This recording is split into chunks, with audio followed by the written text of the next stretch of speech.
Thank you all for tuning in. I'm Selena, and this is You Plus Happy. Each week, I bring you someone who challenges us to define success and happiness on our own terms with a dose of laughter. Remember to like and subscribe to the You Plus Happy podcast. You can also follow us on Instagram at You Plus Happy. This week, we have Shawn Evins, Baltimore native. He is a mentor, a coach, entrepreneur, photographer, and videographer. That was his bio. But I would like to add poets and artists because he does draw. Um, he very modest and he does write poetry. And like so many people, kind of like don't realize all the stuff they do, how dope they are. And so anyway, he does more than he gives himself credit for. Welcome, Shawn. Yay. What's up? What's up? What's up? What's up? How you doing? Hi. Uh, so anyway, thank you for being here. I will jump right in. You can talk about anything you want as far as what you do, but how'd Yeah. you get started? Well, honestly, I just got started from. I'll say I just. Honestly, all right. Let me go back. Let me backtrack. How I got started was I've kind of realized I used to be really really like gun ho for sports. I wanted to be a professional athlete. I wanted to be a professional athlete.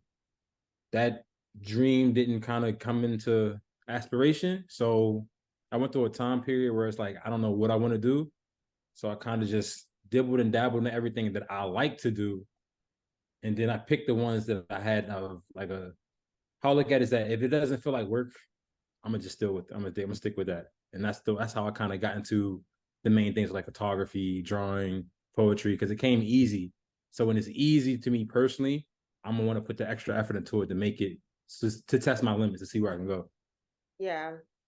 And what made you want to do mentoring and coaching? Well, I want to do mentoring and coaching for the simple fact that I always wanted to give back.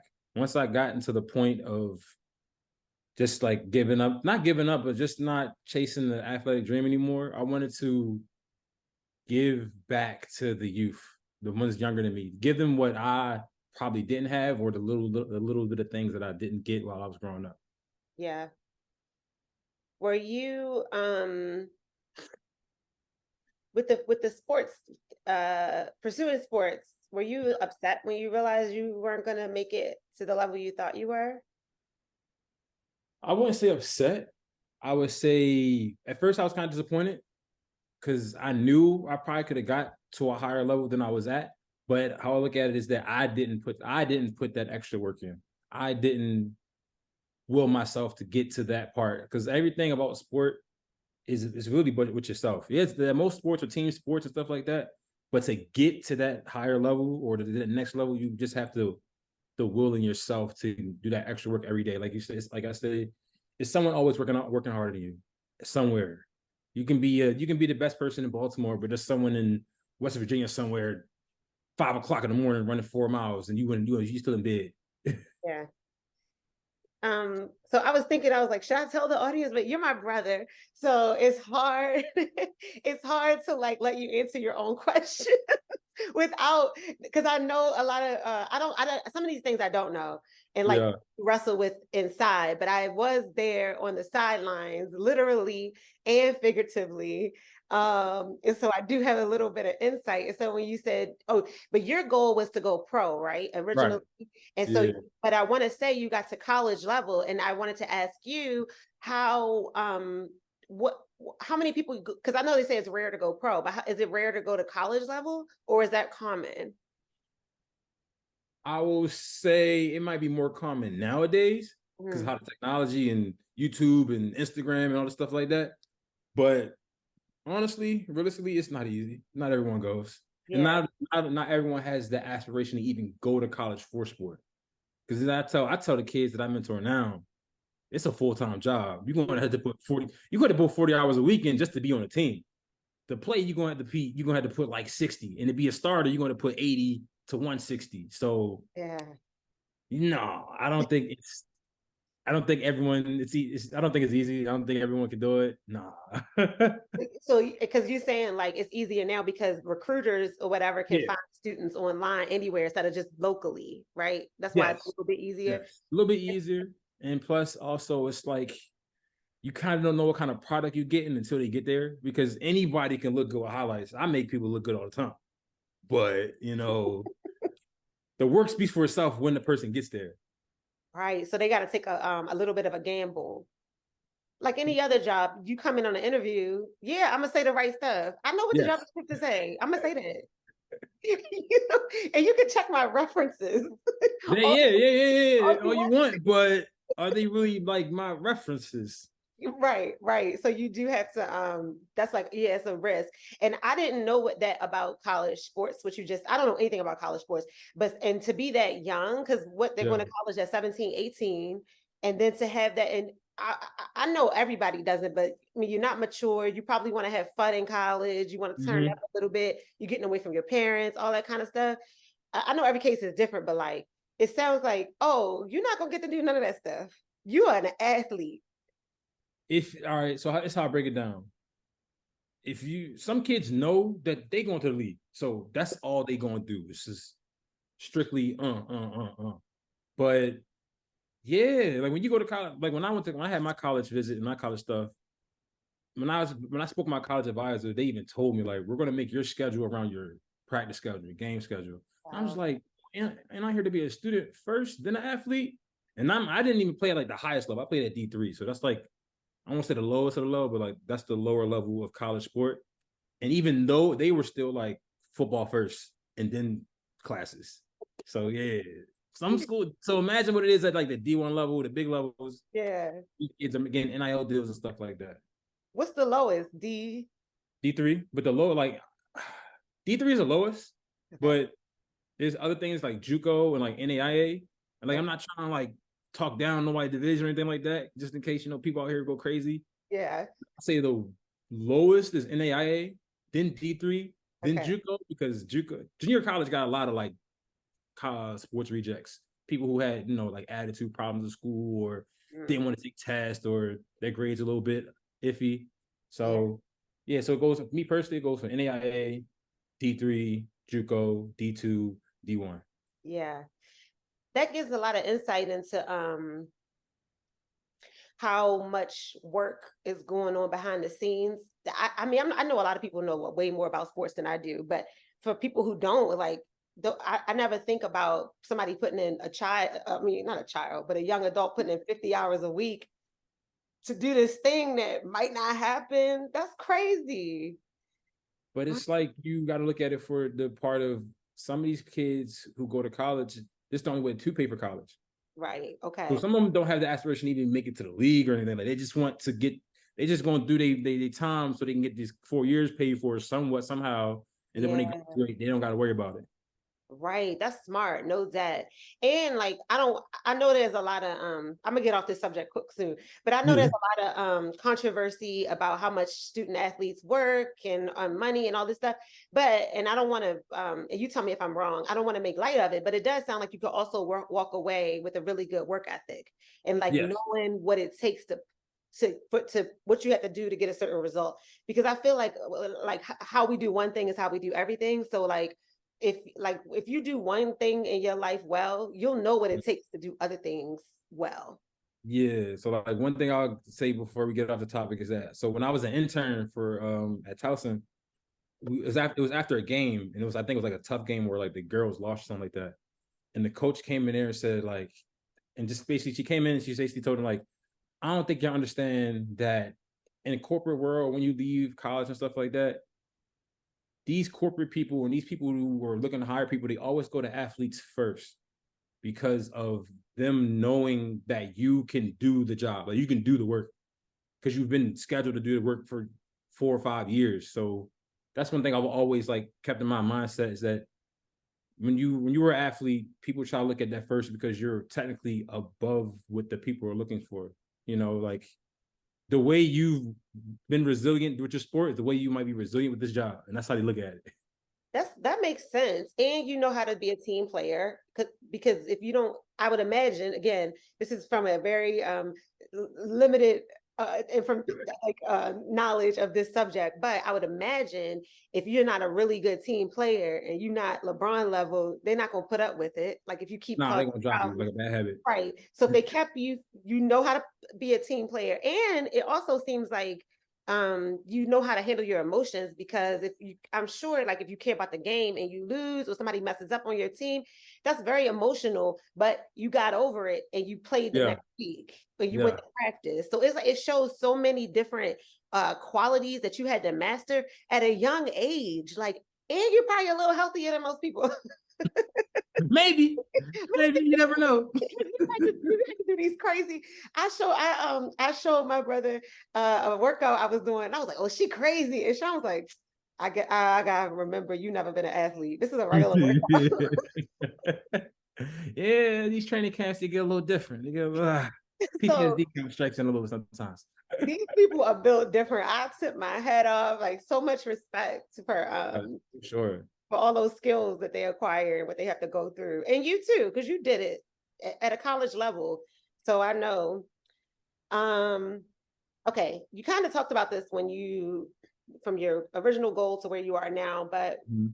was there ever a turning point where you realized you needed to take a different path than what was expected of you? So like expectations around you and then your So for me, I've always had this like stress on my back, thinking, oh, I gotta make it for my family. You kind of know this a little bit. I Mhm. felt like, oh, I gotta make it, I gotta make it, I gotta make it. So when I took the decision to stop playing football, it was a very hard thing because a lot of people don't talk about it. You get you'll get post-sport depression. And what that is that since you've been the average kid or average young adult, they've been playing this sport since they was 5, 6, 7 years old. Yeah. You're 23, 22. You don't know what to do outside of the sport.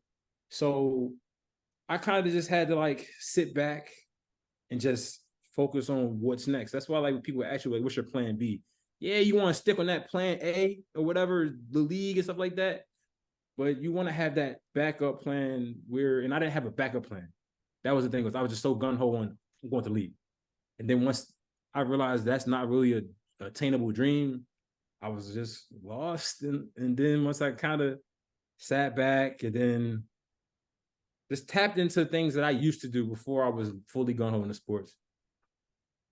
Like the creative side of things. Yeah, like the creative side, or what I did was I try to put my love for sport into the creative side that I have and put them all together. And that's why you're doing the photography and the videography stuff. And I don't mean to say stuff like it to minimize it, but like I know that's a kind of a new thing, and I'll Yeah, make sure I list your IG page six. It's a hard to say. flicks, Six six foot. flicks. Okay. I What is changed that? it. I changed it 6 flicks. Okay, I'll put that in the show notes so people can see your work because it looks really good. And everything you try, you from what I see, I don't see everything obviously, but Yeah, it looks really good. What did you feel like in that space when you first were like when you said you felt lost? How did you deal with that? it was hard. It was Yeah. hard because I'm like all my friends were still in college, still playing sports. So I'm trying to still do the same thing. I kind of felt lonely. I felt alone because I Mm. the people that I was with, the friends that I have that were back home that wasn't doing it, I just didn't feel like I was a part of that because I was just removed from being an athlete. And these are like regular college kids and they living life a little different. So I was just stuck in having a certain schedule, a certain game plan. I got to do everything in a certain way. So I just, yeah, I just felt lonely. I felt like no one understood what I was going through at the moment. And like, it was just a really hard time to get out of. When you got out of, how did you get out? So you got out of it by focusing on something else. Yes. Okay. And then when you started focusing on something else, you felt better. Yeah. And now I have no remorse. Like, I really don't care about not going that high up at all. I really don't care. Yeah. I had Reem on the show last week. Check out her episode. She said it's important to have a hobby or Yes. or another project. And what I'm hearing with you in the sports situation, it sounds like it would have been good. I know it takes up all your time, but just to have a little hobby or something else that matters to you. And I'm thinking sports, no matter how good you are, you don't play forever. So it's like Facts. you should always like exposure and thinking about, I know that's like might be a little far-fetched, but like having like they say, diversify your financial portfolio. Portfolio, It feels like diversify your interest portfolio. which I should have done, but I'm I was very learning that young. now. I'm learning that now because like I'll get excited about acting and try to pursue it, and then I'll get let down or I get rejection. Yeah, And then, but I have the podcast, and nobody can control this. So even if I don't get 5 listeners, it doesn't matter. I enjoy these conversations, and this is something that I can control, right? I right. mean, I get no's for people who don't want to come on the show, and I was like, okay, well, it's not meant to be, but at least the show I can still create it, and it helps me not get into like a depression or caught up in rejection in other areas of my life, and it keeps me going. Like I still have something to look forward to. So I'm just saying that for listeners too, of like diversify your interests. Like Even going like backtracking to what you were saying is that like when I started dabbling in different things like the poetry and the coaching and the training and the photography and videography, what I had to get used to was the like the no's and the discouragement because this is something new for me. When I was playing sports, I kind of was a guy where like I didn't have to work too hard to be the guy playing or getting rotational minutes or starting. I was always, just throw him in there. He one of the better ones. But when I started getting to the other things, I'm the newbie, and there's better people than what I'm doing it. But I had to, when opportunities were coming, other people were getting them. I can't be upset because I'm still new and I'm still learning. So I would say like that was a big thing to try to get over too was the discouragement because you would get discouraged. I would get discouraged and not want to keep going, but then I'll get the positive feedback from people, and that's all I really need to move forward. If I can get 3 positive impacts and all of them negative, I don't care. I impacted 3 people. That's how I look at it. yeah. And something else that stood out to me from what you said is like it was kind of a you took it for granted almost your skills with sports because Yeah, they're gonna just put me in anyway. So do you right. think that like messed up your work ethic in sports? When I got to college here, I'll say that for sure. Because Yeah, you never I had to work hard for it. ain't had to work that hard for it. I'll tell you that. I had to work hard, but I ain't had to work that hard for it. And now that I got older, I kind of like I realized what the coach was trying to tell me when I was younger. They were saying like, yeah, we looking at you, but we not looking at you because we ain't seen nothing yet. They was like, what you? I was like, what you mean? You don't want to ask me to come here. But it was like, we ain't seen nothing yet. And I never understood that when I was younger until I got older. And I was like, oh, now I get it. Yeah, it's a lot of stuff in hindsight that makes sense. And the word that came to my head, a knucklehead. Look, you were just a little knucklehead. Definitely me. Definitely me. Like I was a knucklehead too. some people know my backstory, some people don't. Like I wasn't the craziest of person. I would do a lot of people, but I had a nice little anger issue here and there, and I couldn't sometimes I didn't listen to authority or people older than me sometimes. So I kind of had like some nice little snappy clapbacks or something, or I just was kind of being just like put offish or disrespectful to coaches. And yeah, they don't look at that pretty good. Yeah. Are you getting karma or any of your students acting like you used to act? Yes, for sure. I get it all the time.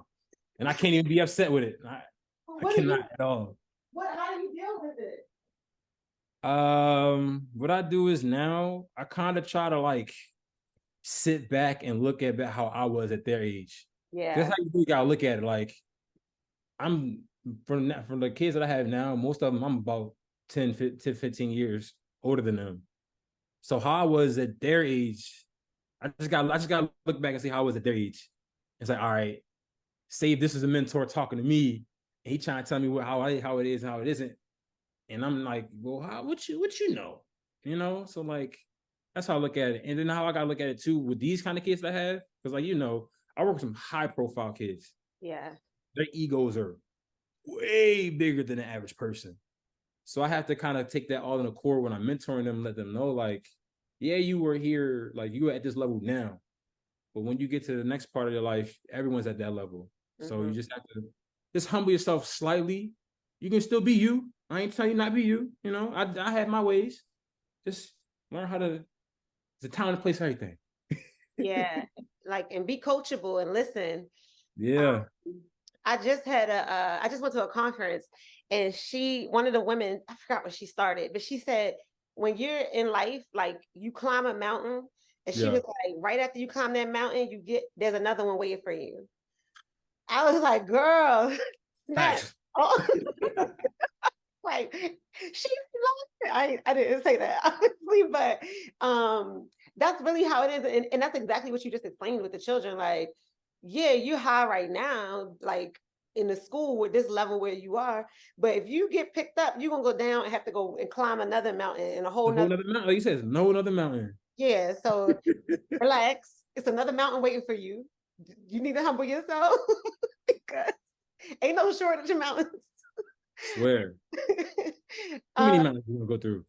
but I really think that's just life. Like that's just what it is, no matter what you do. But that's very humbling. Have there been any challenges along your journey? And if so, how did you push through? I'll say a challenge I had was during COVID. I think a lot of people had that challenge as COVID, but like for me, it was kind of COVID was kind of the first time I moved out. So I had to learn how to like have roommates and stuff like that. And You I moved out of lost, your parents' house. moved out of my parents' house for the first time. And then so I had to learn how to like have a roommate. Never had a roommate day in my life. Had to learn how to deal with that.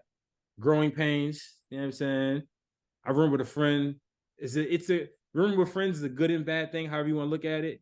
And I kind of think like moving forward, it made our friendship a little bit stronger now since we've been away from each other a little bit now. But like when we were roommates, it was kind of hard here and there. Just mending our personalities, who we really are.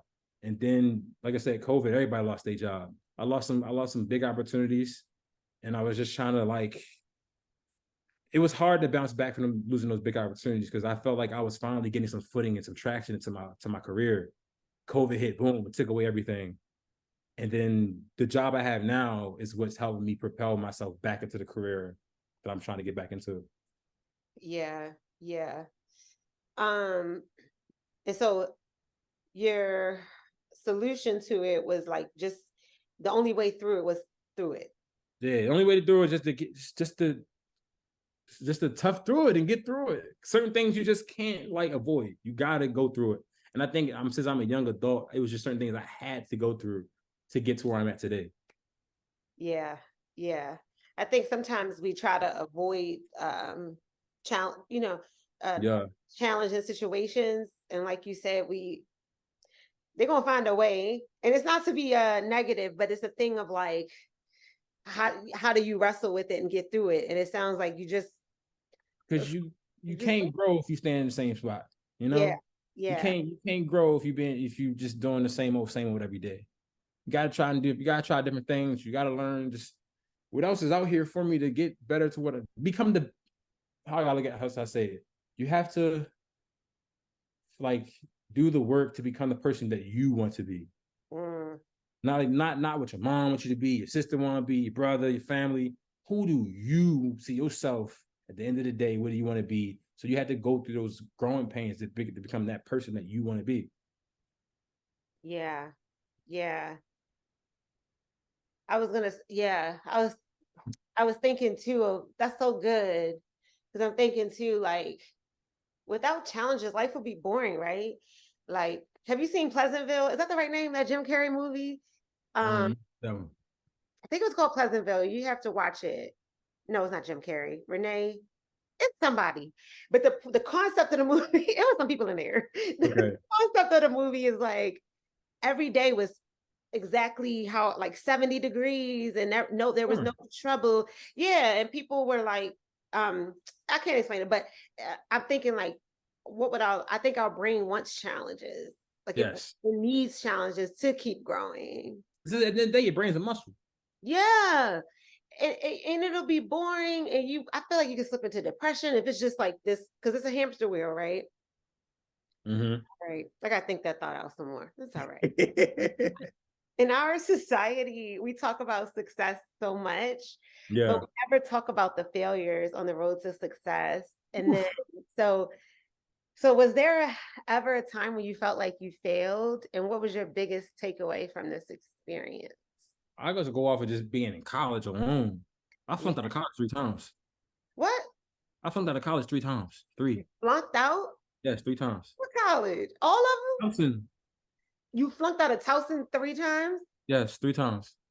Are they gonna claim you as the alumni? They're like, we don't know him. They can claim it. I don't care. There's people that I don't know, whatever. I'm just saying. It's very you want to talk about failure because I bring this up to my kids all the time that I mentor. I let because I'm that's one thing I don't try to shy away from is my failures. Yeah, Because I'm a person. We're all people. We all going to mess up.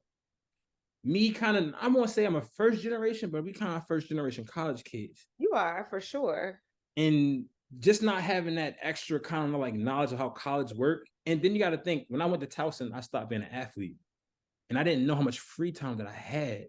Mm, Like, and mind you, when I was in college, I was still trying to have all these jobs and stuff like that. So I would go to work before I would try to go to class, or I would just do work or do something else to go try to hang out with friends or play some basketball or something like that before doing homework or class and stuff like that. Just trying to figure out my schedule. And I yeah. had a lot of scheduling problems, and it was basically just learning how to. I failed a lot because I didn't know how to manage my time and I didn't know how to put a good schedule together. Until once I figured out how to do everything well, then things started going smoothly. Yeah, you were not, yeah, because you had never had freedom because when you're a student athlete, your whole day is pretty much dictated Yeah, for you prior. Yeah, so you were just figuring out how to be a human, a regular.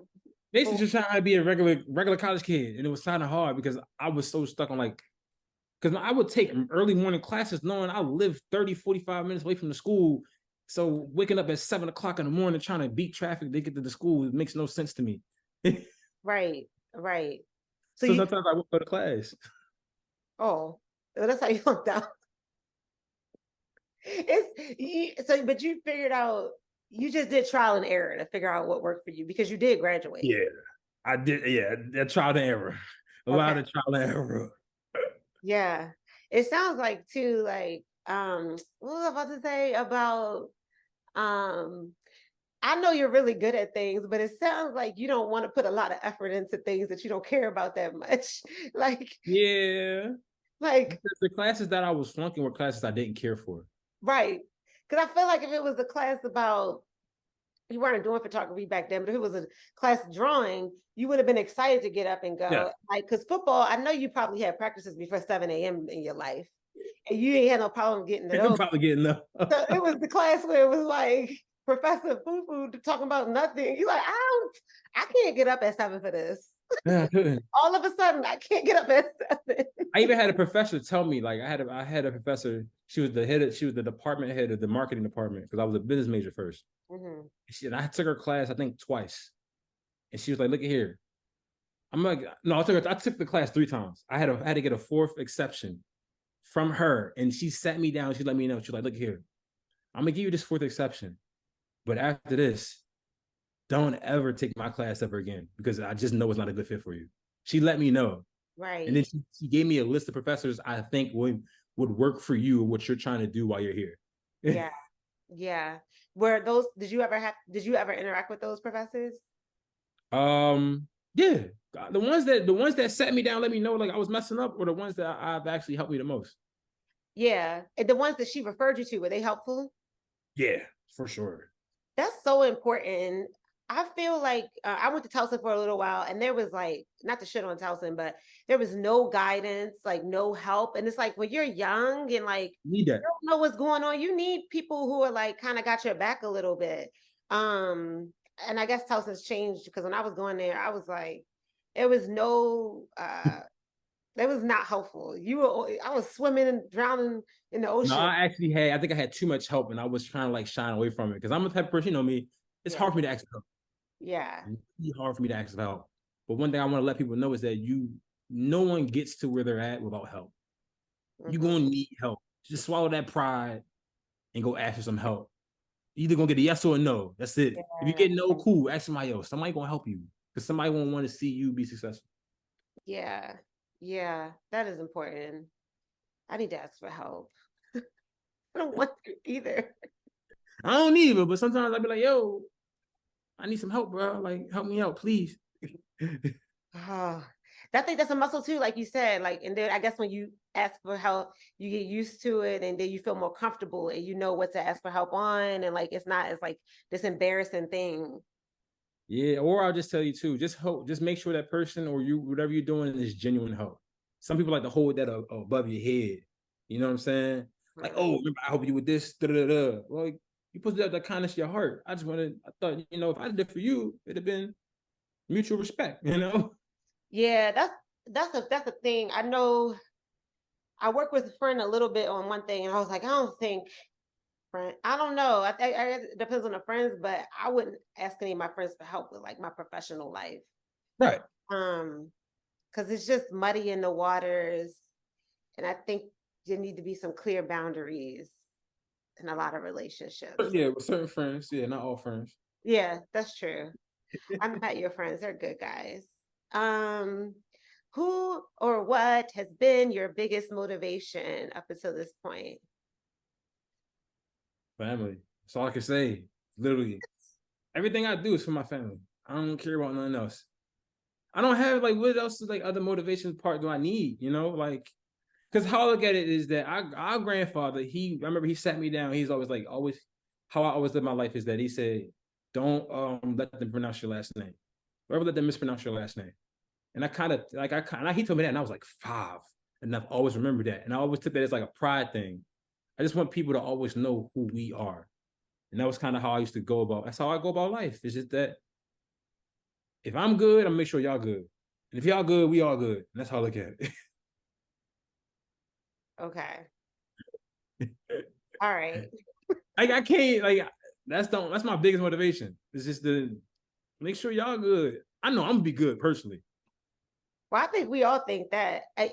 So you got a big picture of us on your next to your bed when you wake up every morning. Like, I'm doing this for y'all. No, it's in my phone. It's one of my many like screensavers.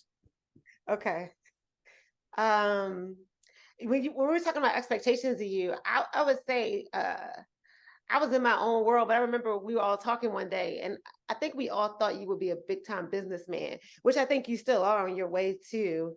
But I Yeah. never looked at, I don't know. I knew you played sports and you were good at it, but I was like, I always just felt intuitively like that's a businessman, which like you can play sports and be a business person. Those are Yeah, like the best for ones. sure. So definitely not taken away from that.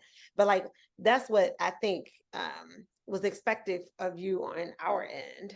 I think I think it's like that because honestly, I mean, I can see myself doing it as well, but I say I still have to be working my people skills. I'm still learning on how to just have like even casual conversations with people. Sometimes I just like people talk to me, I'm looking like, why you talk to me, bro? Let me go somewhere else. Like I give people a cold shoulder real quick. And then in business, you can't be like that. You kind of gotta like talk to somebody or everybody here and there. No, I feel the same way, Shawn. Like sometimes I'm like, I don't even want to go to the grocery store because Right. I'm not here for this. I need Not my you. grapes and I want to get out of here. Like Boom. I'm not here to be your best friend. It's like so frustrating. Sometimes them small talks, you never know what transpire from them. Okay. It's crazy as it is. Yeah. I've had opportunities with people where they be like, yo, like take my contact, and then it becomes something. Yeah. That You never know who you might meet randomly. okay. Okay. I'm proud of your self-actualization, like your self-awareness is what I'm looking for. Yeah, And so you know what path you're on and you know what you need to do to be there. You know what yeah, I'm saying? So you're already working. You're like ahead already I guess so. of where you need to be. Yeah, I don't think a lot of people know what they need to work on. when you break it down or like you sit down and talk to people, most people don't because they just live in life Yeah. and they kind of or they live life so long they forgot what they wanted to do or they've been doing the same thing for so long. They was like, this is who I am now, but don't even want to break the norm. And some people are situational; they have to do what they're doing, so Yeah. they kind of have to like not forget about their dreams, but they gotta put it to the side real quick, and then they can go back to it. But some people never go back to it, and that's where we get those people who are like a disgruntled or they don't like what they're doing or they're always upset. It's because they never were able to do what they wanted to do because they probably forgot. Yeah. And then they just fell into whatever they were doing because they had to do it at that time. Yeah. And then they neglected themselves and neglected their dream. And so they're bitter. Because sometimes I ain't gonna lie, you gonna let some dreams go and make a new one. I've done it. Me too. I won't say it's easy, but I've done it. You've done it. There's probably some people we know's done it. It's really hard. I think I talked about this before, but in the last in U plus happy point oh point because we're on point two now, chapter two, chapter one. I guess like grieving that loss. Yeah, Because your dream is I don't know how other people dream, but in my mind, it's this vision, it's this thing I want so bad. yeah. And like some of them I accomplished, and I'm like, what the fuck is this? Or like, I don't want this. Or like, it's not going to pan out. This is not going to pan out. Man. Like, if I tried to become a WNBA player right now, that's not going to happen. That's something that's not going to happen. It's like it's something, but you have. I think it's important to mourn it and live Yeah. like because it is one of my dreams that didn't come true. And I sound like a little kid, but it's something that I wanted and I did it and it didn't. It was nothing like I thought it was going to be, and I could not adjust, and I just left it. And I still need to mourn it. I think I'm still Right. holding on to like this didn't work out, even though I'm like physically doing other things and thinking about other things, this echo in the back of my mind, I haven't slept. I don't know if I'm making sense, but this echo in the back of my mind is like, that didn't work out. Yeah, You yeah, yeah. like, you're still, I don't feel like a loser, but like if it failed and I don't understand why. I think also like that I could say curious mindset of like, why didn't this work out? Like, and sometimes you're not you just it's just not it's Just just not. uncontrollable. It's just uncontrollable things in the world that why ain't work out. Cool. That's where I like to piggyback off of you is that I think that's another thing people do. They never just let that go. Like just let it go, bro. Mhm. Get that monkey off your back. I know your back hurting. I know it is. That's why you hunched over. People got bad posture because they holding on to too much that from their past. Let that go. Breathe, bro. Let it go. Get to something new. It's trust me. When you find that new passion, you're gonna have a newfound not respect, but a newfound, I don't know, like emotion for life. Because you got something new you want to work on. Okay, okay, that's good. This is a good reminder to everyone. Mourn your fallen dreams. Yeah, forget them dreams. They over with. Go to the next. Yeah. Everybody, definitely if you got these crazy, humongous superstar dreams. Sometimes just being around sports so long, if your life wasn't curated for that, it ain't gonna happen. And I'm not being like harsh. I'm just being realistic. Mhm. If you weren't someone who's curated your life to be certain things, it ain't gonna happen. You Yeah. have to just know. You just gotta know. Like some things you just gotta know. That's Yeah. what sports, music, acting, anything that's like big time like that. You just gotta know. Like if you ain't curate your life to be in that at a young age, a lot of times it gotta start at a young age anyway. It might just not happen. But I'm not telling people it won't happen. It's just that it's more of a far-fetched dream if you're doing something that's like Hollywood or big time like that when you in your mid 20s, late 30s, early 30s. Oh no, I see what you're saying. Yes. I for sure. Just like sometimes things take a different path than you Yes. anticipate. Yes. Um, there is a notion that um and I don't want to perpetuate like what you're saying in general, I agree with, but I don't want to specifics. I don't want to perpetuate of like um you're too old to do certain things. Now, like you're saying, if you're 50 and you want to be the next Beyonce, probably not. Why not?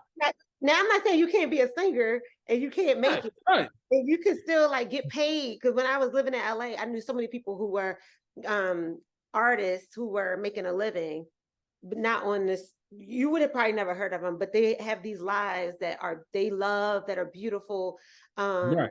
and that they are living in what they want to do, just on a different level. And everybody doesn't want to be on the Beyonce level. I'm just saying to your point, like yes, you could probably still do it, or like even with sports, yeah. 40, you're not going pro. Like, just stop, right? But you might become a pro coach. Yeah, or you can still play on a little league around the way. Yeah, like, you can be the all pro, you know what I'm saying, gym league guy. You feel me? Yeah. Everybody do it. How I was trying to go about that is like how we were talking about before, is that everyone's idea of success is different. Right. So, all right, you may not have made it to the league. Cool, but you probably a hell of a coach. Yeah. So, or you were a hell of a trainer, or you were a hell of a ghostwriter, or you Yeah. were a person that writes scripts for people. You Yeah. feel you feel like you're successful in that. So now you made your success that you needed. It could take a different form. Yes. And I always talk about this on the show of exposure, because when like I feel like when you're growing up, and like I can't say where everybody grew up, but we grew up in a regular inner city, even though the county and You people would count, diss but us. we on the line though. So, We lived right, but we lived in like a regular kind of city, and we only saw the athletes, the singers, the rappers, like those, that's it, or the actors, yeah. right? We didn't see behind the scenes. We didn't see the business moguls, the beat makers, like you said, the writers, the product, all the crew of Yeah. acting, all the people behind sports that I don't even know, that I'm sure you like right now you're being like a videographer for sports. People, so many different lanes and options. So exposure is so important too, right? Yeah. So like you may I think you should still follow it, because I think on the path it'll get you kind of where you need to be. But on the way to finding your thing, if you It's a pursue your journey. thing, you'll find something, because you're still in the sports world. Facts. For sure. 100%. It's just Yeah, I'm a different level of it. And then like how one of my favorite artists is Nipsey. Life mhm, is a marathon. It ain't a race. You yeah, know, I'm 29. God willing, I got way more years left. So it's like, cool. I'm at this point now, maybe low, middle, whatever I'm at now. By the time I'm 39, 49, I could be at the top of the top. And boom. yeah, yeah. Best advice you've ever received? I'm trying to plug my computer in. Mm, that's the advice I ever received. Yeah.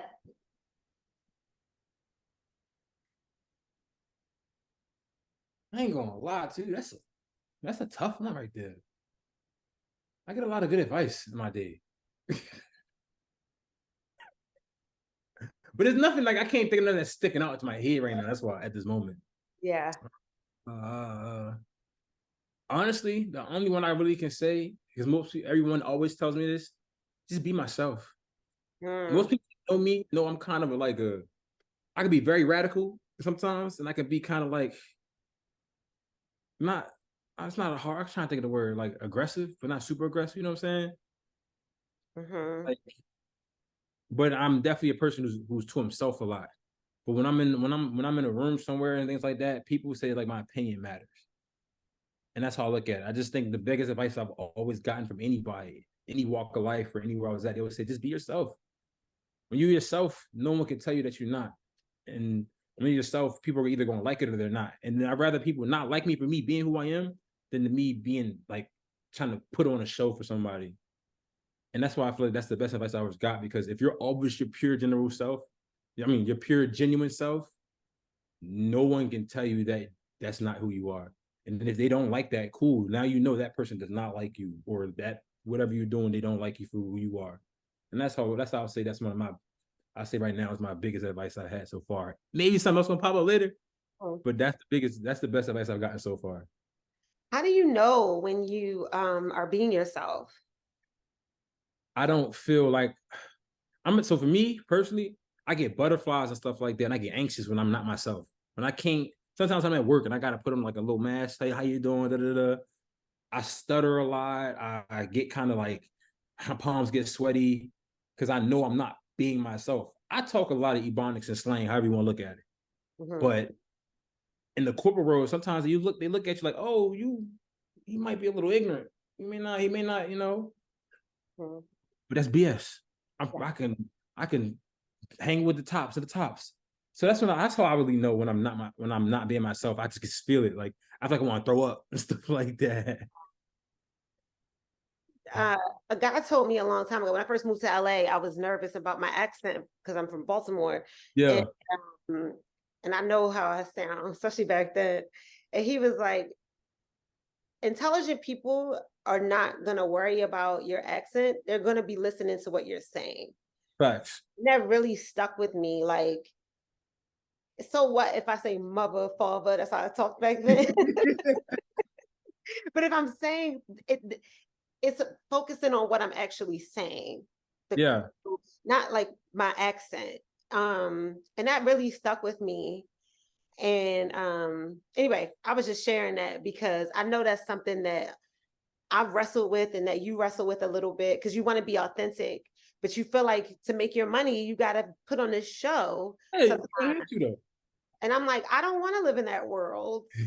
I don't. I really struggle with that. Especially Yeah, I don't either. But sometimes you sometimes you get, gotta I do what don't you gotta do. You gotta go gotta with them find a principles. happy medium because I'm not going to shuck and jive for too much longer. I say another advice. I think a lot of people have gotten this advice though is don't judge a book by its cover. Yeah. Because all right, again, for me personally, I have a real stale, mean face on a daily basis. It's just a blank face. I like this every day, just like this. But people think I'm some mean type of dude when I'm really not. I'm probably the goofiest person you ever gonna meet. You just have to get me to talk. If I'm comfortable, you're gonna get this goofy guy. If I'm not, yeah, what do we need to talk about? I don't gotta talk to you. So I Yeah. may put this face on it may seem like, oh, don't talk to me. It's just I'm from a place where you can't really show emotion sometimes. And so like I stuck with me. That Mhm. don't mean I'm this big hardcore guy. I'm probably the softest dude here. Like in retrospect, like I want to get to know who's around here. It's just that I'm stuck in these certain type of ways of myself. Yeah. Yeah. Don't lose too much. Facts. Um, what is something you hope people say about you when you're not in the room? All I care about is that people know I work hard. I just hope they say I'm a hard worker, to be honest with you. And then Really? I'm genuine. That's all I care. I really don't care what people say behind closed doors. Cause I've gotten to this part of my life where I know who's for me and who's not. So whatever outsider's opinion is, that's the opinion. I'm not gonna be upset with you. I'd rather you tell me you have a negative mindset towards me, so I know to stay away from you. So I don't gotta waste that energy to have a non-genuine relationship with you. You know? Yeah. How can you tell if someone's for you? Ah, it's hard these days because some people be really two-faced for real. Some people not hide it very well. Trust me, these day and age. Sometimes you just gotta put people through a certain test. It's a certain like a however you have a loyalty test or a genuine friend test or whatever. You just gotta put them through that test without them knowing, and that's how you kind of know. Like I have one of my best friends. You know his name is Denzel. One of my best friends. How I know he's for me is that me and him almost got into a physical altercation. Like when we were in our mid-20s, but the whole next day, next couple of days, we talked it out, and I knew like, all right, it was just a big misconception. Same thing with one of my other friends. Well, that's for me personally. One of my other friends, Charles. Like I've known him for almost 20 years. Best first time I met him, we almost got into a fight. But like I said, it's just been times where I know it's a genuine person for me because it be times where I ain't have anything or he ain't had nothing. We've helped each other out with no care in the world. Like, oh, bro, I got you. I don't care, bro. You like I said, you my only sibling that I had that I can attest for. But that's how I treat them. They my siblings. Like they my brothers. So I'm gonna treat them like that. How do you know when somebody's not for you? They gonna show you every time. They're gonna show you every time. You can give people 1,000 chances, and they're gonna show you with 999 times. They're not for you. Trust me. Trust me. They just gonna show you. It's people just gonna show you. That's all I can say. People just gonna show you that they ain't shit If you watch them, they're gonna show you. every time. Every time. Yeah, if you watch them close enough, they're gonna show you every time. Okay. And so if you kind of trust in them and you don't know, and then you throw a little test in there, Yeah. then that confirms it. And sometimes, like how I look at it too, like you said, behind closed doors. Sometimes you'll have a good friend behind closed doors. And like I know people say, "Oh, why would people feel comfortable talking negative around you with like my name?" But like, I respect that person that let me know that people are talking behind me, talking behind my back or whatever behind closed doors, and you're a close friend to me, and you came back and told me.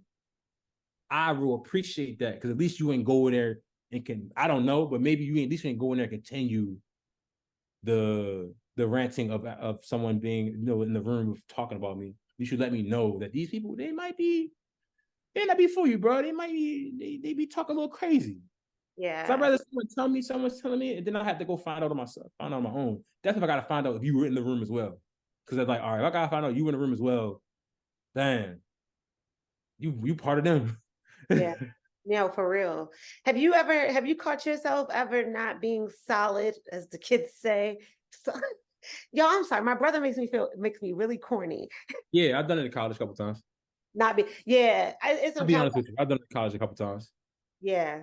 Yeah. 100%. Okay. But you checked yourself. Nah. I realized that I'm not as cool with them as I thought. Oh, Sometimes you can have that realization too. You can have that realization on your own. Like, damn, we really not that cool, bro. So I'm me. What I've done, I separated myself from them people. wow. All Okay. right, I may see you around, but I ain't gonna dap you up no more. I might give you a nice little, yo, the sup. But that dapping, nah, cool. We not that cool, bro. Like, so Okay. yeah. Oh, so you didn't take it as a self-correction type moment. You took it as I need to separate myself from these people because I'm Not not genuine. okay. Okay. I never thought about it like that. Okay. Wow. I rather, like I said, I get real anxious when I'm not myself, when I'm not genuine. So when I Mm, know I'm not doing something or I'm not being who I'm supposed to be around these people, it's going to show regardless for me at least. It's going to show on my face. I wear my emotions on my sleeve. You know this.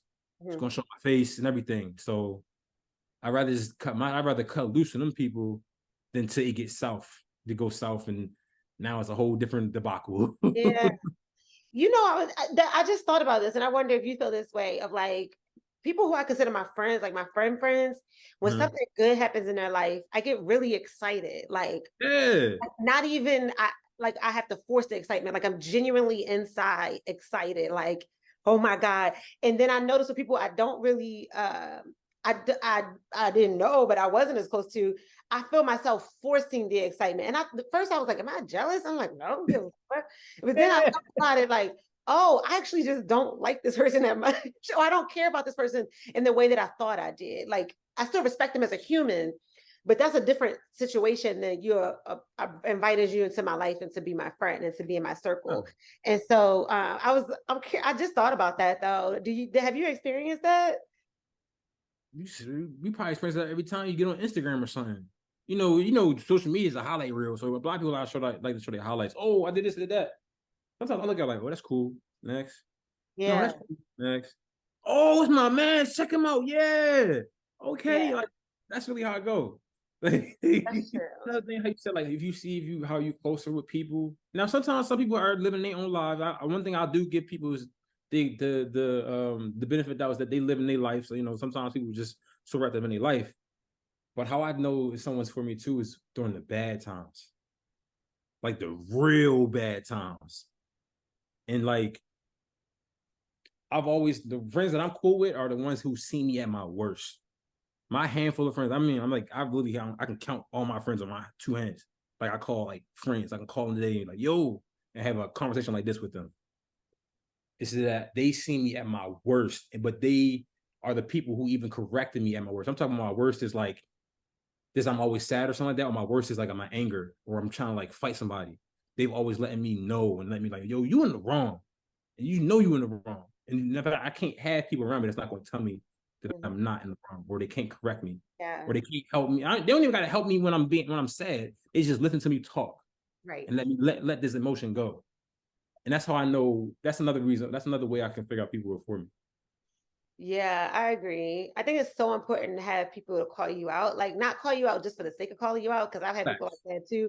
Like, all right, you find the problem with everything. You just don't like me. Get Exactly. the fuck on. I had to cut them off. But Keep people rocking blue who bubbles. listen, because you found you listen, we ain't vibing because you got a problem with everything. But but if it's somebody who we generally really get along, we really like each other's company, and they call me out on something, I have to take a beat and listen Yes. to it, and I respect that, and I expect it as well because I don't need any yes men Yeah, you don't need that in my life. ego. Bad for the mental Yeah, person.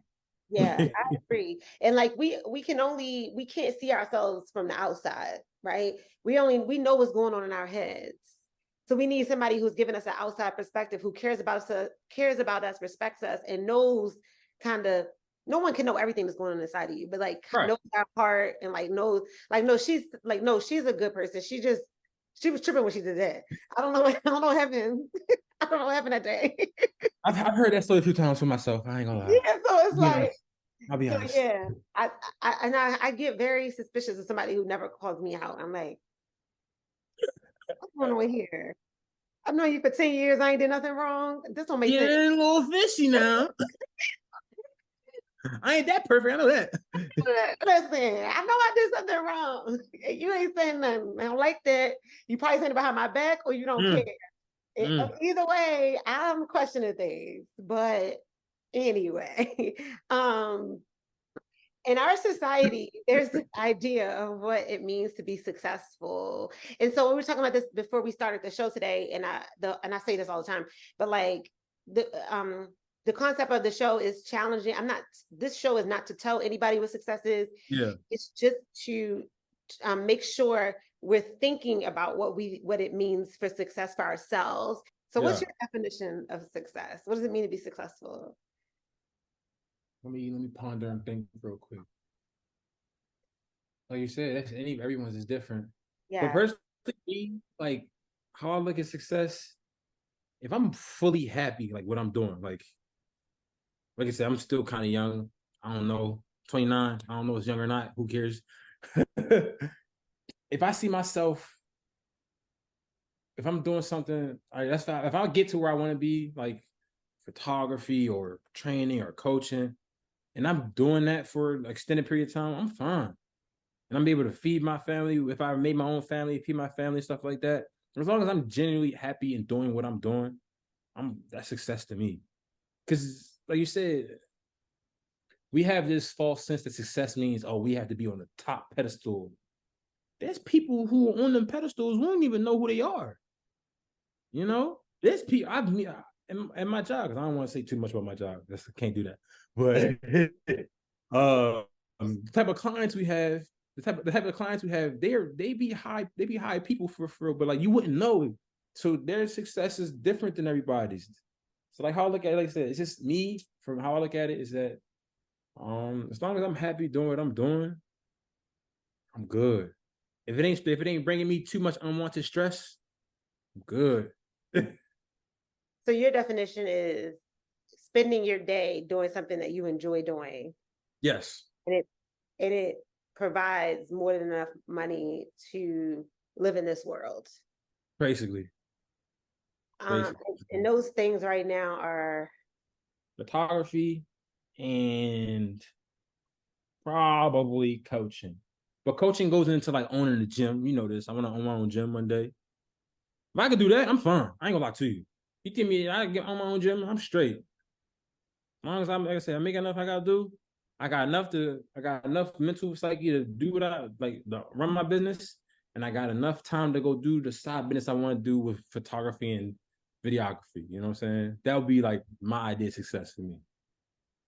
Because all I really want to do is like I just talked to someone about this. Is like I think one big thing about me is I want to do acts of service. I want to help people because I just feel like, that's always been me. I've always been that guy who wants to help people. I may not have shown it the right way, but I've always been that guy. Or I've always been a guy to protect other people who couldn't protect themselves. And that's all I want. That's all I really want to kind of do. Okay, makes sense. Makes sense. And they say your inner circle, well, is so important. We talked about your friends a little bit, but what Mhm. qualities do the people in your in your circle have to have? One, you can't be no bum. And what I mean by being no bum is you can't be a person who not like trying for something, like just anything. I got friends who realize, all right, their life is going in a little turmoil. They say, you know what, bro, I'm about to lock in and start driving trucks, get my CDLs. Cool, I love that for you, bro. You finally lock in and you doing something to get your life together. Cool. Like I said, if my friend, if ain't have nothing before, I'm still gonna be with you when you have nothing. But as long as you got nothing, you trying to get something, we good. That's gotta be one. So I guess let's say like resilience, I guess. They gotta be resilient. They can't be no bum. And like, I don't know. Then it's really it. I can't, that's I'm lying. But just be loyal. Everyone's you know who a loyal person is, and everyone know what loyalty is to who you are. Just be loyal, bro. Just don't. If I'm not around, don't talk crazy about me. If you're gonna talk crazy about me, tell me to my face, Mhm. please. So I know, you know, so I can. If I feel like it's true, I'm gonna go work on that because I know I need to go work on that. Just be loyal, and then just that's my traits, I guess. Resilience. Don't be a bum and be loyal. It sounds like you want you value transparency because you've Yeah, been to times of you don't mind constructive criticism at all, but you want it said to your face. yeah, And I don't know if it would tie into a pride thing, but pronouncing your name right and what our granddad said to you about your name and just people showing you respect and respecting you whether you're in the room or not. yeah. Yeah, it sounds like that's important to you. Because I'll tell you, how people was like, oh, like with the respect thing. Honestly, I really do think respect is kind of you have to earn it, but sometimes like, just be respectful regardless, because you just never know who that person is. Hmm. Even like in the workforce, Hmm. you go to a new job, boom. You're not gonna go in there talking crazy about everybody. You don't know who anybody is. Yeah, You could be talking crazy about the person that owns the whole company, and you ain't even know it. yeah. That's And so, something. No, that's something I always thought about when I had my first corporate job back in the day.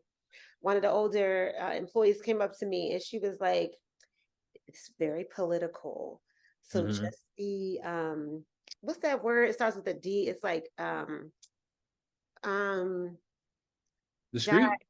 no, no, diplomatic. Okay. Said be very diplomatic because it's very political around here, something. And that really stuck with me. Because being diplomatic, I think is you don't know person A from person B, and so you don't take sides. Person B Yeah, can talk about person A. You don't know these people. none of these people. You don't know how to get down. So it's just for real, that's crazy. Crazy. Like, dang. You know, it's not like, hmm. But I took that with me. Crazy word. Right. I took that with me for my life because I was in my early 20s when she said that. And that's something that yeah, like I said, I took with me in any area. And I try not to ever take sides or talk about somebody because you just don't know. Um, No. you respect yourself, you honor yourself, you don't get yourself in any trouble, and then you respect the people around you. And if I really had trouble with somebody, I'll talk to somebody way separated. Like I'll call Facts. you or call a close friend and Same thing like you said like that too. How I look at it with like I work with kids. I respect kids because sometimes these kids be smart.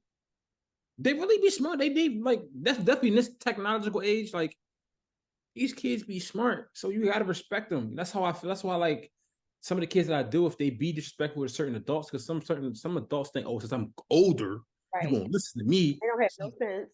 It's like, nah, bro, you ain't got no sense. You 30 and dumb as hell. You Yeah. ignorant. So this kid, you got this kid telling you that what they saying is actually factual, but you can't comprehend that this kid is saying facts and he's younger than you or she's younger than you. So you can't fathom that you're being told off by a child, but that child knows more than you. Yeah. I heard these kids today at a line. They couldn't have been more than like 13. I don't know what they all said, what they said fully, but I heard the end of the sentence and he was like, that's how we can overthrow them. I was like, what? What? What are you talking about? I wanted to get in on the conversation. Like, how y'all gonna overthrow who? What we about to do? What y'all about to do? Like, Like, yeah, there's youthful ignorance, but some like this day and age, some of these kids are really smart. no, they are. They are really different. Even our nephew, who at the time was like 3 or 4, and I was in the bed, like laying down. He was like, "Come on, Aunt Lena, you can't be in the bed all day." And I was like, "He woke." See, Right. I think about that. I know. I was like, "He right," and I got up and I think about that. Whenever I'm trying to be in the bed all day on a Saturday or Sunday, I'm like, I can't be in the bed all day. Well, nephew gonna be upset. My nephew told me I gotta get up every day and do something with my life. So and how I look at it too, like you like people always say like, oh, we're trying to make independent thinkers and stuff like that. You got grown folks trying to stop that because Really? you got a kid challenging authority. How a kid gonna learn? You know what I'm saying? Like I that's like that's not the like the respect thing for I understand, like there's a level of there's respect, and then there's also treating the child deserves respect too, and then yes, also honoring them as a human being. Like yeah, You Plus Happy podcast is about thinking for yourself. That's yeah. that's and so I love that a child is questioning things around them and thinking for them. That means that they're thinking for themselves. Like that's showing like critical thinking and an You intelligent like person. you ever heard of Neil deGrasse Tyson, the Yeah. scientist? Mhm. He even said that the only way kids learn is by trial and error. Right. So if a kid go over there and breaks a glass, don't yell at him. You can Right. yell at them, but like now they know, cool, this glass breaks. Right. So next time I see it, I'm not gonna break it. If I do it now if I do it the second time, I know I'm doing something stupid. Right. Right. You know what Right. I'm saying? And that's why, like, as a mentor, I don't get upset when kids do certain things and it's like a consequence with it. Cause like, all right, I get it. You trying to test the limit, you trying to test something, you trying to see how far you can go. Now you know you can't go that far. Right. I think Now the next time I do it, now next time you do it and I catch you, that might be that's your ass. yeah. I think our job is to guide Yes. instead of like a dictatorship. Um, and I don't have children, but being around them whenever I'm watching them, all right. I'm not gonna let you. Speaking of our nephew, he tried to jump in the deep end of the pool. Mm. Now that I'm not gonna let you try. This is not gonna be a trial and error situation. So some things is like, okay, of course I'm gonna step in with something dire, but like overall, I try to let you figure it out. If I know you're probably not gonna hurt yourself, I'm gonna let you do it. And like you said, you it's a trial and error. You pick up things on your own, and then you learn how to solve things on your Yeah, own and like got just to. think for yourself. I think the job is to make sure you can go off and do things by yourself. And if you don't let children think for themselves, how can they do that and grow into adults that are like effective in the world? Cause I ain't gonna lie, it ain't any effective adults now. So I would say any, but let me I stop. Someone gonna look at this like, who is he to say?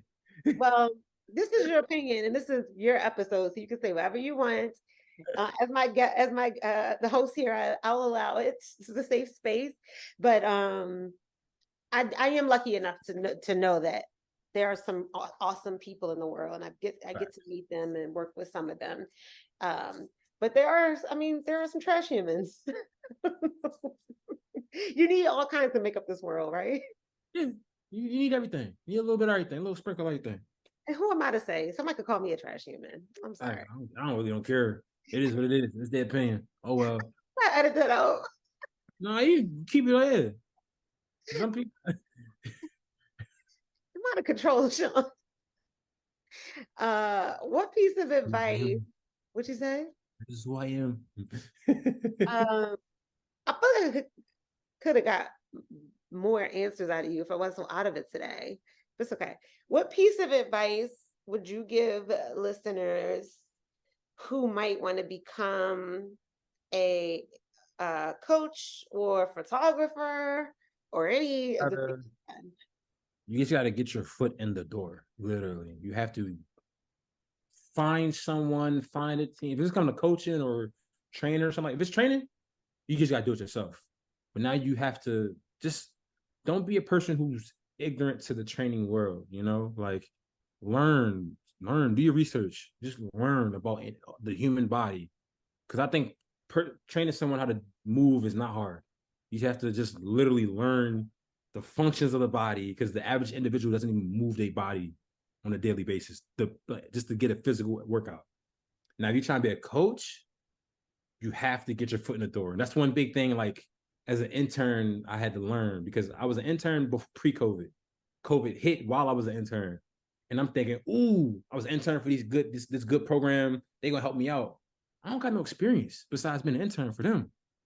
And I ain't really was like a fully hands-on intern. Yeah, I was practicing and other stuff like that, but I wasn't, going to sit with the coaches watching over film or going over the coaches seeing what this set does or that set does. It's just that if you're trying to get into coaching and you don't have any good connections out here, you're gonna have to find a team to coach your own team and then see how well you do with that. Because you might even think you don't even like coaching. Or you might even think you can't, you gotta figure out what type of coach you're gonna be. You're gonna be an assistant coach or a head coach. It's two different type of responsibilities with that. Then it's when it comes to like what I do photography and videography, the world is your canvas. I do sports specifically, yes. But you can walk outside, take pictures of the sunset all day. Someone gonna like it. You can go outside and just ask random people, can I shoot you, bro? Let me see. I turn you to a top 5 model. You never would know. So when it comes to that, it's just videography and photography is how you see the world. Do it. Show people how you see everything. And that's how I say you would do for each one that I do. Yeah, I love that. Of like, it also sounds like just if it's something that you feel called to, just try it. And Right. you might not even like it, but at least you know, and then you just keep doing the next thing and the next thing and the next thing. Um, Yeah, that's what I say. It's just try it. You got an interest for it. You ain't gonna know if you're good at it unless you try it, or you ain't gonna know if you're bad at it unless you try yeah, it. or what it takes. or what it takes. Like you guys, some people think like the casual sports fan may think coaching is easy, but it's not because for one, if you're going to do high school or like college, you have to learn how to manage egos. Now, if you want to become professional or a professional coach, that's a whole different ball game. That's managing grown men who make more money than you and stuff like that. That's a whole different ball game to worry about. But like if you went a lower level of coaching, you have to learn how to be a leader amongst people. Like you gotta only gotta learn how to lead. And it's different types of being a leader. And if you don't know how to do that, how you gonna tell a coach that they bad at their job? You don't even know what goes on behind closed doors. Yeah, yeah. I I think like anything else, people, if you never did it, you only see the Yeah. final product, and so you don't know what goes on. That's why I think it is so important. If you feel like, man, I could do this, or I really want to. Not the people who say, I could do that. No, hush. But the people who are like, I really want to do this. This is something that I feel Shot. compelled to do. I think like you said, find the end, find a way in, and just give it a try. You don't know what's going to happen, but you're going to find out whether you like it or not. Give it a shot. Because like you said, like we're coaching or whatever, you get your foot in the door. Sometimes when it comes to certain jobs like that, you can fast track yourself very, really, really, really quick. Like one year you could be an assistant coach coaching for somebody, and the whole next year you got a whole head coaching position or something like that. Wow. Definitely, even with training. Say you want to train athletics specifically or athletes specifically. You can have a kid who was a scrub for the first 2 years you had him, and then the year 3 is the year he peak or he or she peaks, Boom, you just took off because you made a kid from something to nothing, or a client from something to nothing. You had a client who, maybe a little bit overweight, and they stayed with you. Now that's your number one person. They can vouch for you. You made me go from this to this. It's just it's just finding something that helps you propel moving forward. Because like I said, you can have one client one day, 5 months from now you can have 25 because from that one person. Okay. I like that. And real quick, exposure, what I was talking about earlier. So if somebody wants to be in the sports world, what options do they have? Like, say, other than like your incident, outside of like being the actual athlete, what other options do they have outside of coaching and athlete? Commentator, you can do video, you can be the guy doing holding the cameras, video and watching, taking the film, assistant coaching. We all know that. Trainers, physical trainers, mental trainers. Because sports is such a big industry nowadays. It's so many different aspects. You can sports betting is getting new. You can become a bookie in the states that are legal. Let's be here. The legal states, you can be a teacher, teach sports, physical education, become an athletic director. All right, you wasn't good enough to be on a team, own a team, own the teams. You're an athletic director. Like, there's so many referee. I was refereeing for a little bit, and referees make good money. Like, they make good money. Like, Yeah. more than your average salary worker, trust me. And the health side, like there's sports people who Yeah, nutritionists, there like massage therapists. You can be our point is there's so much that we don't think about that you can it's do a in the sports world.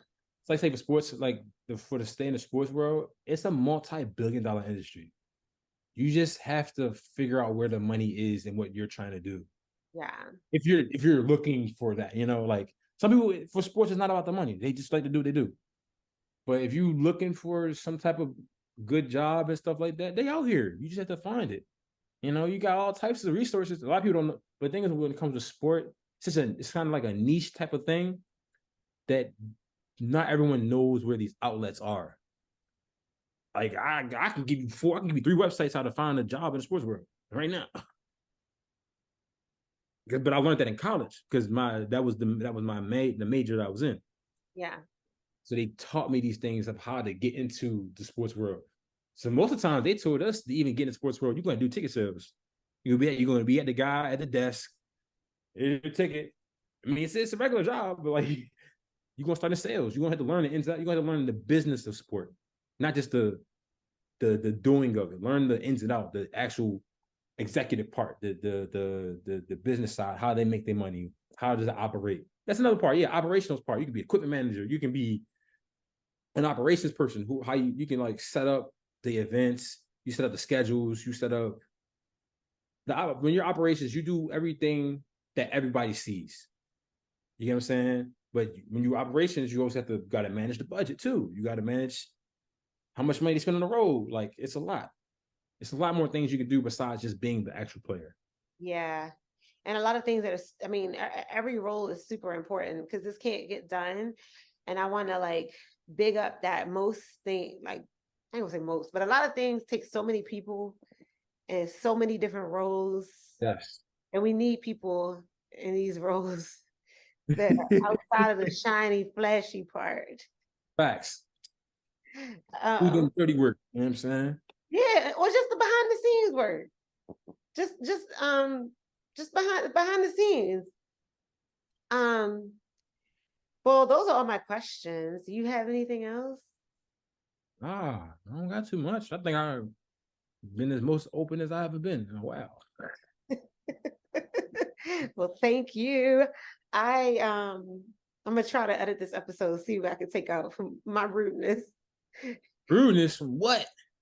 I was a sassy pants. Just gotta take you out your element sometimes. Yeah. Well, if you don't have anything else to share, we'll close out. Thank you for sharing your time with us and inspiring our listeners to redefine success for themselves. And thank you for listening. Remember to like, comment, and the most important thing is please subscribe to the YouTube channel, You Plus I Happy. better subscribe, man. It's very, very, Ah, very, very helpful. Share it. Have everybody you know subscribe. It's really, really, I really appreciate it. And you can find more from Shawn at on Instagram at 6 flicks. 6 flicks. So the number 6IXFLIX, another X underscore. and check the show notes. I told y'all Double we underscore. No, no, no, no, no. I told No. you. Number 6IX. This right here. That's what I'll do. You can't, it's blurry. Okay. You know what you can do? You can follow You Plus Happy. Look it Boom. look it up on the people we follow. And I'll be tagging Shawn when this comes out. And I am going to put it in the show notes, but go to his page and check out his work. It's really cool. I'm not the biggest sports fan, and I still like his work. So just check it out. Hey, Um, and all you people that follow me too. There's a couple of y'all. Get tap in. These not the typical questions. Some of y'all need these type of questions. Figure out who you are. Figure yeah, out I'll what help you guests happy. figure out their lives. That's what this, this is what this is. I I'm mean, it just kind of kidding. is. It's for everyone to learn something. The guests, the host, the audience. I hope we all walk away with something to think about or ponder on. Okay, that's it. See you next week. And I ask my guests to say the tagline. We'll show you our definition of success if you show us yours. I thought we'll you show you. We'll show you definitions. We'll show you the definition of success if you show us yours. were close enough.